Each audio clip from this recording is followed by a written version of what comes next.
Hey everyone, Kelly here. Today I'm going to review the Prang watercolors that I promised you I would review. And I'm going to do a little exercise here to test wet on wet and just see how they blend and how they move. Okay? We're going to go ahead and swatch these out. This first set is the brand new formula of the Prang Oval 16 palette. We're going to compare it to a couple of older palettes that I have so we can see what has changed. And like a lot of people, I've used Prang as a kid, and my kids use them in elementary school. And I even know of a professional artist who claims that she just uses Prang.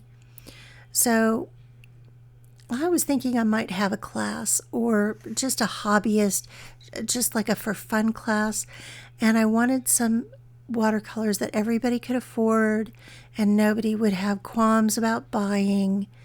And I immediately thought of Prang because they're cheap and they're good, and so I started looking into them and was doing some research on prices and stuff, and I just happened to notice that the reviews weren't very good. And that's when I discovered that they had apparently completely changed their formula, and the teachers do not like this, and the parents don't like it. Some of the complaints are that they're very gooey and the kids can dig into them. That's absolutely true. They are gooey, and you can just go right to the bottom of the pan with anything hard once these get wet. So I can see where that would be a problem for teachers who have several kids using the same palette. You know, an art teacher might have 5 or 6 art classes throughout the day, and she has 30 sets of watercolors, and yeah, it could definitely be a problem for them. As an adult, I'll just be more careful with them. But what I'm noticing is that I think the pigments might be a little bit more transparent and might be more updated as far as what they're using. However, to make up for the cost, maybe it just seems like there's an awful lot of binder in there, in that as I'm using them, I seem to be using a lot of paint.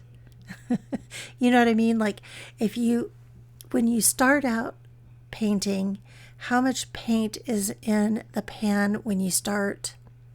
I can see every time I use it, I can literally see how much paint is no longer in that pan, which is kind of unusual. I mean, especially if you're just doing something like a swatch or a little exercise or something. Usually it takes, 4 times as much activity in the palette before you notice that there's, paint missing. However, I will say they're very vibrant. They go on beautifully. They swatch out beautifully, and I'm going to demonstrate with an exercise in a little bit, and they're beautiful to work with. And once they're down, honestly, I wouldn't be able to tell that they were a kid's watercolor paint. So, bear that in mind while we're swatching these out. I'm very excited that there's actually a magenta in this set, because magenta is one of my main mixing colors. I like to, on every palette I have, I like to have a CMYK, which is a cyan, magenta, yellow, and black. Well, black, I usually use a very neutral combination of paints that look like a real dark gray. And at any rate, so Prang never used to have a magenta in their set. So I'm very excited that there's one in here. Although I'll tell you, it's very bright. I'm not sure if it's coming across on camera, but I think there's probably some kind of optical brightener, or it swatches out a little bit opera, you know, so I think there might be a fluorescent dye in it, and maybe even in the purples as well. I don't notice it in any of the other swatches. This next color, this blue, I had originally thought it would be my cyan. It swatches out kind of like a Prussian blue, which is similar to a phthalo blue. It's less intense, less tinting strength, and beginners tend to like it because it's not so overpowering. However, it's a little dull, it's not so bright, and it's not as pigmented. So the color after this one is kind of a turquoise that looks like a turquoise phthalo turquoise, and I think that would be actually my cyan for the CMYK part of this palette. Something I'm noticing about these is that there's not a lot I feel like there are not exactly duplicates, but there's not enough difference between these two purples, for instance. I feel like maybe they could have put one purple that's in between those two colors, like a dioxazine purple, and then come up with there's no ultramarine looking blue in this set, which really surprised me. And so maybe they could have done that instead. Although I don't personally use ultramarine a lot, I know it's a staple, so it surprises me that it's not in here. But this turquoise blue looks like a very phthalo turquoise to me, and I think that's the one I would use for cyan. But then here comes this next color, and to me there's not a lot. I mean, it's obviously a little bit greener, but I don't think it's necessary. I think it would have been better, I don't know, to maybe include more earth colors, or there's just not enough difference to justify, in my mind, these two, the extra purple and the extra sort of turquoise color. The next color to me looks very much like a phthalo green yellow shade, and not the blue shade that we normally have in our palettes. It's so common, but the green shade. And for kids, I think this might be a better choice, but also considering that they've got these two turquoise colors, they probably don't need it. I don't know. I have mixed feelings about it. I really like this palette, and I think it's only because I've put together so many. Okay, look at this. You can literally take that stylus and go all the way to the bottom of the pan after this has been sitting there for a little while. This is what the teachers are talking about. So I'm going to show it up close to you. Do you see that? It just goes right to the bottom. And if the kids start digging into that, you're going to run out of yellow. And that's a bummer. So yeah, that's... But getting back to the colors here, let me talk about the colors that are in this palette. This next color is kind of a May green color. It's a real yellow green color, but it's not as...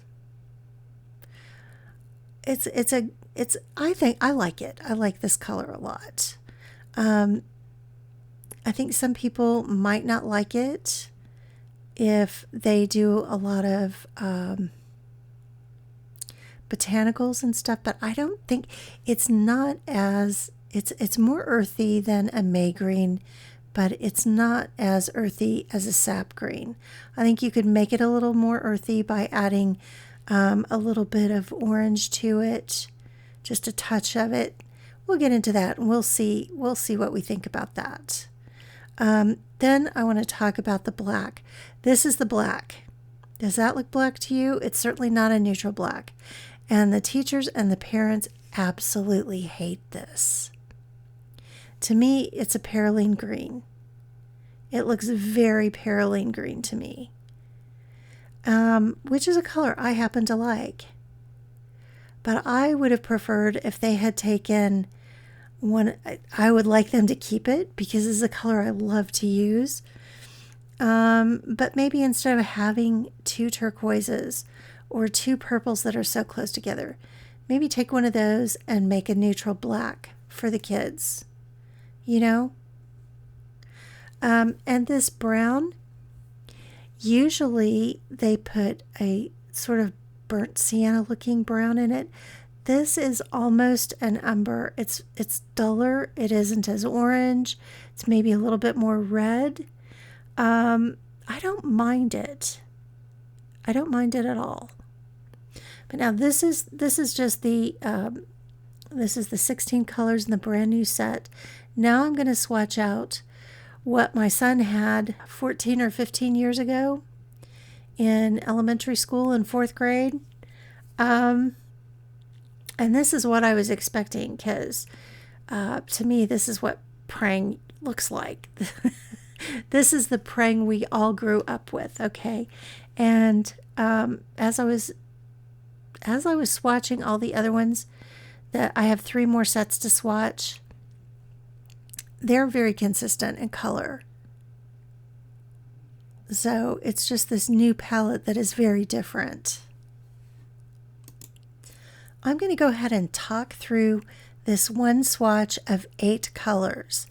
And then I'm going to not talk through the swatches of the other 2 sets. However, I'm going to give you my notes at the end and I'll show you the swatches, and you can see the differences that are very, very small between the 3 final ones. But at any rate, I'm going to go ahead and swatch out. This is the Prang from 10 to or 14 to 16 years ago. Let's see, this was from like 2010. Yeah, so about 15 years ago. And these were made in Mexico. So I'm not sure when Prang started making. They used to be made in the United States. So I'm really not sure when they started making their watercolors in Mexico, but I was surprised. I thought that was a more recent transition. But, you know, as you get older, the years go by a lot faster. So what seems like not that long ago actually isn't that recent. So I don't know. The reds are very different. The red in the set that I'm swatching now and the orange, they're fairly similar, but the red is a little maybe just slightly rosier than the brand new red. The yellow swatches out the same. It looks a lot different, but the colors are really, really similar. And one of the things that the parents and the teachers didn't like was that the yellow, that they didn't think the kids could distinguish what the colors were, because in the pans in the brand new set, they said it was hard to tell the difference between the green and the blue and the 2 purples, and that's true. But that's kind of just watercolor. That's, to me, not a big deal, but to them, it kind of was. The green looks similar. It looks a little tiny bit bluer than the green in the new set, but it looks a little, to me, more opaque than the new green. I happen to like the new green maybe a little bit better. And since this is this is not a 16 set, it's just an 8 set. So we're not going to have as many colors to compare against, but I had always kind of thought this was an ultramarine blue. When I'm painting with it now and looking at it, knowing a little bit more about paint than I did, 15 years ago, to me it looks kind of like a reddish phthalo blue, or maybe that is Prussian blue. There's still no ultramarine in this set either.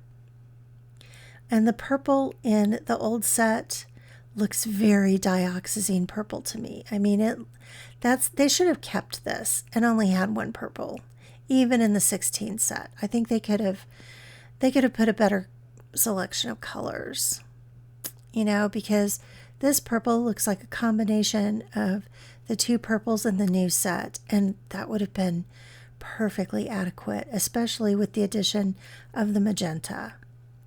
And the brown in the old set looks like a burnt sienna. It's more orange. It's a little bit, I don't know, it's a little bit brighter and more vibrant. The new one is kind of dull. Doesn't bother me exactly, but it might bother somebody else. I don't know. And now we're going to swatch the black in the old set, and it is very definitely black. I'm guessing a lamp black, probably, which is great for kids. Kids like, they want the contrast. They might need to paint with just black and white. I think it's a better selection for kids. My feeling would be that I'd prefer to keep the Perylene green in the new set, but get rid of one of the purples and get rid of one of the turquoises and put in a real black and maybe another earth color. And you can see these stay harder. They stay much harder. They're still soft. You can dig in a little bit, but you can't just like dig in all the way. There's some resistance, right? So the kids are not going to dig it out and use all of it in 3 class periods. All right, I'm going to talk just briefly about this next set. This is a set that I got from eBay. It is, I don't know how old it is, but it is made in the United States, made in USA. You can see there. And the logo, the Dixon logo, the logos are different. But when I looked at them, they looked very, very much the same. Now, this has never been used. I got it off of eBay, and yeah, made in the USA. I'm not going to use their brush because I know it's going to be I know they're the Prang brushes, and I will say that in the new set, look at it. It's a nice brush. It's a really nice, like, white Taklon brush, and the old Prang brushes were pretty bad. So that is a definite improvement, you guys. I'm going to speed up the swatching on this one. It's still fun to watch the swatching, but we don't have to belabor it, right? Let's just do it fast. You can see they're very, very much the same as the set before it that was made in Mexico. So to me, it looks like they didn't change the formula. They just changed the location where it was being made, and beyond that, it stayed fairly consistent. And then in a minute, we're going to look at the oldest set, the really old one in the metal set. Okay, here's the metal set, and it has kind of an Art Deco logo, and it says the American Crayon Company, Sandusky, Ohio, New York.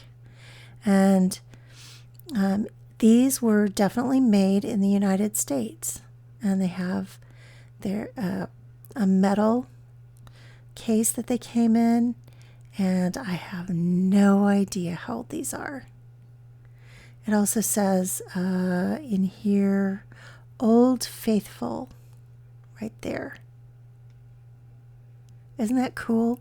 It's like owning just a tiny piece of art history for kids.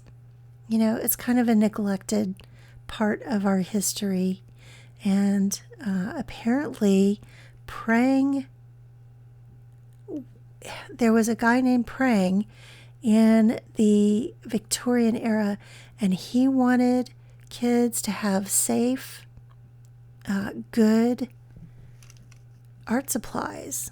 And he came up with the Prang Company, and this was his formula for watercolors. I'm going to go over to the Prang website and read to you what it says, because I think it's important. Okay, I'm going to just do the part that I think is important. Okay, Prang became an advocate for art education in public schools. While teaching his own daughter to paint, he discovered two problems with art education in the United States. First, that the paints used did not meet his standards for quality and safety, especially for children, and second, that most public school children did not enjoy the same access to art education that upper-class private school children did, so he decided to do something about it.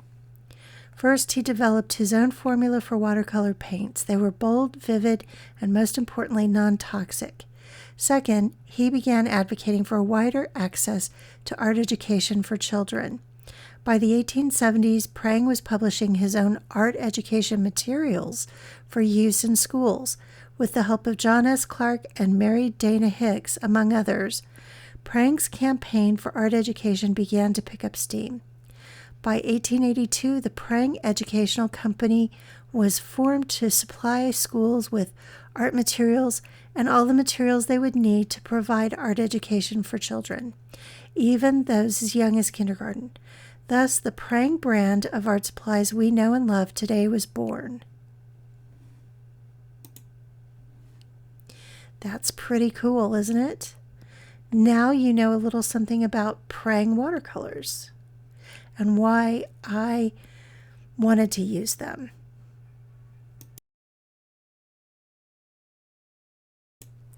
Now I'm just going to speed up the rest of the swatching, and I think you can tell the last three sets are very, very consistent. The one change is the red in the oldest set is a little more carmine. The other ones are a little bit more middle red, but I think it's a wonderful set, and I am going to use it for sure. Look at it.